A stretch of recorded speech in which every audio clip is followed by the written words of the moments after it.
In the heart of Dusty Hollow, where the sun baked the cracked asphalt and dreams rusted alongside abandoned cars, Eli Turner tinkered in his tiny garage. The townsfolk called him Eli the Wrench, not out of mockery, but because his hands seemed to breathe life into machines others had given up on.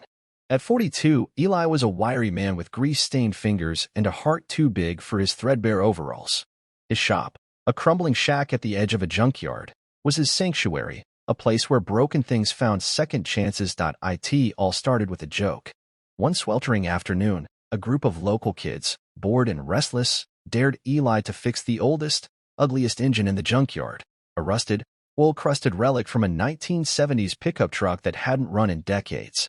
"Bet you can't make that pile of scrap per wrench," they teased, tossing bottle caps into a bucket. Eli, wiping sweat from his brow, grinned.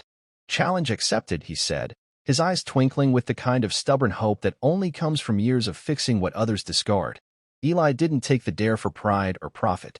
Money was tight, his shop barely paid the bills, and most of his earnings went to helping his neighbor, Mrs. Carter, a widow who relied on him for groceries and repairs. No, Eli took the dare because he saw something in that engine, something others missed. To him, it wasn't just junk, it was a puzzle, a story waiting to be told. "Every machine's got a soul," he'd say.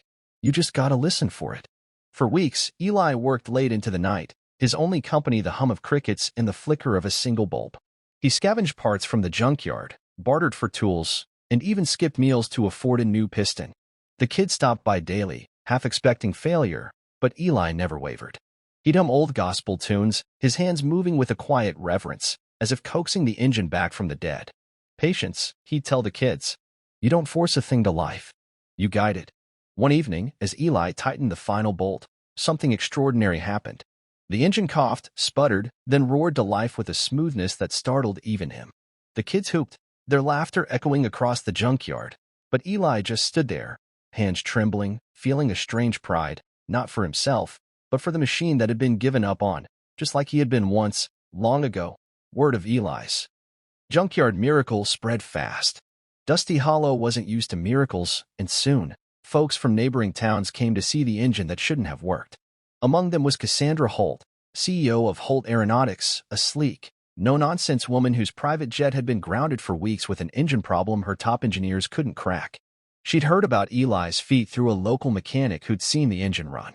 Skeptical but desperate, she drove her glossy SUV to Dusty Hollow, her designer heels clicking on the gravel as she stepped into Eli's shop. "You're the guy who fixed a junk engine for a laugh?" she asked, her voice sharp but curious. Eli, wiping his hands on a rag, nodded humbly. "Just gave it some care, ma'am." Cassandra raised an eyebrow, unconvinced, but asked him to look at her jet's engine. "My team says it's hopeless," she said. "Prove them wrong, and I'll make it worth your while." Eli didn't care about the money.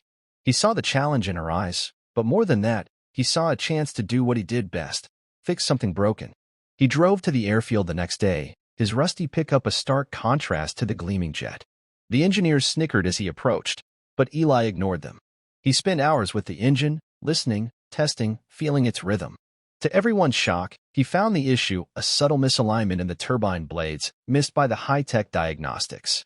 With a few adjustments and a scavenged part from his shop, he got it running. Not just running, purring, smoother than it ever had. Cassandra watched, frozen, as her jet's engine hummed with a precision her team had never achieved. "How?" she whispered, her usual composure cracking. Eli shrugged.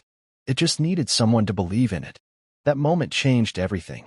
Cassandra, a woman who'd built her empire on cold efficiency, felt something shift inside her. She'd spent years chasing profits, cutting corners, and overlooking the people who kept her company running. But here was Eli, a man with nothing, giving everything to a machine and to his community. She learned about his kindness, how he fixed Mrs. Carter's heater for free, how he taught the local kids to wrench, giving them hope in a town where hope was scarce. The emotional climax came when Cassandra returned to Dusty Hollow a week later, not with a check, but with a promise. She offered Eli a contract to train her engineers, not just in mechanics, but in the patience and care he brought to his work. "You've got something we've lost," she told him, her voice thick with emotion. "You see the soul in things." But Eli, true to form, asked for something else instead, funding to turn his shop into a community workshop, a place where kids could learn trades, fix cars, and find purpose. Cassandra agreed, tears in her eyes, and pledged to match every dollar he raised for Dusty Hollow. The workshop opened months later, a beacon of hope in a forgotten town. Kids who once threw bottle caps now wielded wrenches, their laughter filling the air as Eli taught them to listen to machines and to themselves. Mrs. Carter, no longer struggling, baked pies for the grand opening, her smile brighter than the summer sun. Cassandra, once a stranger to kindness, became a regular visitor, her jet grounded less often, her heart more open. Eli never changed. He still wore his old overalls, still hummed gospel tunes, still saw souls and broken things. But his work rippled outward, proving that a single act of care, whether for a junk engine or a struggling town, could spark a miracle. In Dusty Hollow, they didn't just fix machines anymore. They fixed dreams. And so, in a world that often feels rusted and worn, Eli's story reminds us, kindness is the spark that makes broken things whole again. Believe in the overlooked, give without expecting, and you might just find a miracle where others see only junk.